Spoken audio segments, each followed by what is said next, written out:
And now to judicial matters. The Federal High Court in Abuja has declared the proposed shadow government announced by Pat Utomi, a political economy professor and former presidential candidate, unconstitutional and unknown to Nigerian law. Delivering judgment on Monday, Justice James Omotosho barred Utomi and his associates from going on with the plan, which its proponents said was an initiative for holding the Nigerian government accountable. The judge held that the idea was inconsistent with the country's presidential system and could mislead citizens. He ruled that Nigeria's constitution does not recognize any parallel or alternative government. The dispute between the State Security Service and Utomi began after the agency sued him over his plan to form a shadow government, describing it as unconstitutional. And now to make sense of all of this, we're joined by legal practitioner Taiwo Ojumu. Mr. Ojumu, it's good to have you join us. I saw a tweet about this shadow government, but I'm not going to get into it. Does the Constitution explicitly prohibit non-elected bodies or entities from organizing themselves as shadow versions of executive ministries or / portfolios? Let's just clarify on that first. Yes, the thing is that, thank you for having me. The first thing I must say is that the Constitution is very clear on some things. The problem here is the use of the phrase shadow government, because the phrase shadow government is quite alien to Nigerian Constitution. And with all due respect to the very senior citizen, Professor Pat Utomi, who is well respected across Africa and globally, you can't put something on nothing and expect it to stand. The phrase shadow government is alien to the presidential system of government that is practiced in Nigeria. What we have, we can, the Constitution allows for peaceful protests, for coalitions, political, pressure groups, and so on, but not shadow government or cabinets, as it were. Where that can apply is only under the Westminster system of government, or popularly called the parliamentary system of government, where a kind of cabinet or government is a mirror government, as it were, or a mimic government. Mimic government is formed to serve as a kind of pressure group, or to mimic or to profile alternative solutions, or policies and solutions to the government of the day, and they do not possess executive power. So the point is that the Constitution does not make any provision for that, for such cabinet or government in Nigeria. It is quite alien.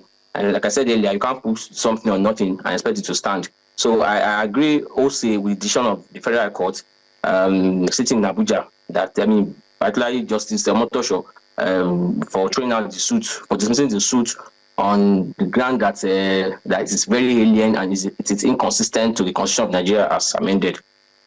Now, when you look at this at the core, it's all about checks and balances, and it's mostly political for a democracy, right? But what is the legal standard for local standing in this kind of suit? Does the DSS, in Department of State Security, have standing to bring the case, especially where what is alleged is more political?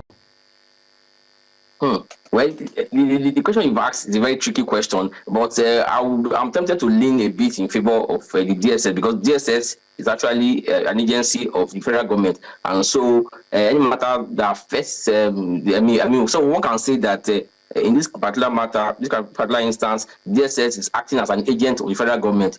But I understand where you're coming from. I understand that ideally DSS should not, because the matter looks more like a political matter, so it does not necessarily concern DSS. But one can say, in the manner of speaking, that DSS is acting for its principal. DSS is an agent of the federal government, and so any matter that affects the federal government can actually this can take up matters that affect the federal government as an agent of the federal government. This is my opinion. It does not necessarily mean that it is the law, but the point I'm making is that I agree with your point, but DSS in this instance is acting as an agent to the federal government.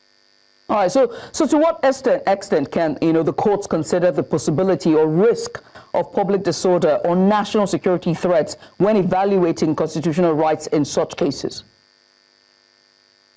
I'm sorry, I didn't get the question very well, please. No, I'm asking about, the extent that the courts consider, the possibility or risk of public disorder or national security threats when evaluating the constitutional rights in cases such as these? Okay, yes. I think it will be to the extent the condition permits. By that I mean there can be coalition groups, that there can be hello, yes. Yeah, I'm with you. There can be coalition. Okay, all right, thank you. There can be coalition groups. There can be pressure groups. Like the newly formulated or formed ADC. These are political pressure groups or political parties that can come to actually give alternative. I mean, I can try to lure the electorate. Now the thing is that, but anything that will compromise or anything that is not provided for by the Constitution automatically stands null and void to the extent of its inconsistency. Like I said, what we practice in Nigeria is the presidential system of government, and as such, the shadow government, as contemplated by Professor Pat Utomi, is alien, and it is not permissible by our law. Yeah, so I mean, I'm going to ask you a twofold question here, so bear with me, Taiwo. 1B, or the A part of the question, would be the part of checks and balances with our democracy. What does this entail? What does this mean for our democracy when, an individual, a reputable person, as Professor Pat Utomi, is coming out with such an initiative or such a term as shadow government? What does it say? Where we already do have pressure groups or coalitions or NGOs who are there to do checks and balances. And just besides that, we also do have the executive, or rather the legislative and the judiciary arms, who are also supposed to be separations of powers. What does that tell us about our democracy? That's the first part. Now, the second part is about the term shadow government itself.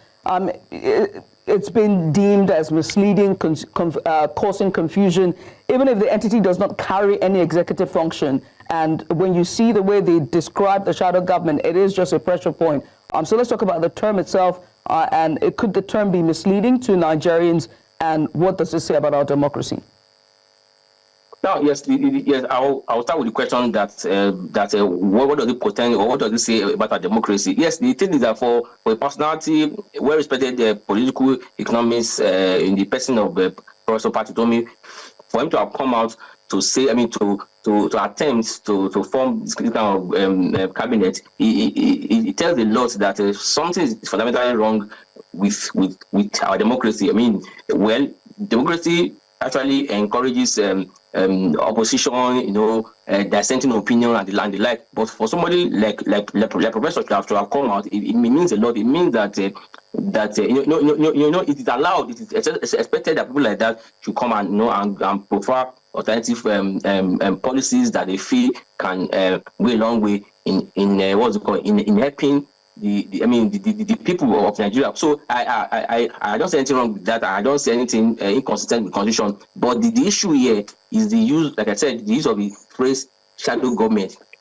Shadow government, as it were, is like I said earlier, is the kind of government that is only allowed, not government per se, the kind of political concept that is allowed, that's only allowed under a Westminster system of government, that's the parliamentary system of government.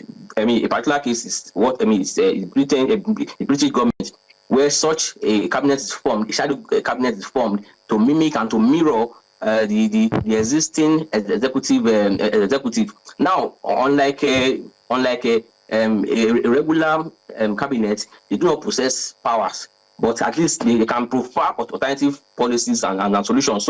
But what the court query, what the court has a problem with in this kind of instance is the use of the term shadow government, because it's alien, because it could mean that if it can threaten our democracy, our democracy is relatively young, just about 26 years. It's still quite young, and so having a parallel government, as it were, in quote now, can stand to threaten the democracy, and that is not what we need at this moment. But I agree that in democracy, the dissenting opinions should be encouraged, and particularly from people that are well respected, people that are well grounded, and that are well grounded in politics, like the person of Professor Pat Utomi. All right.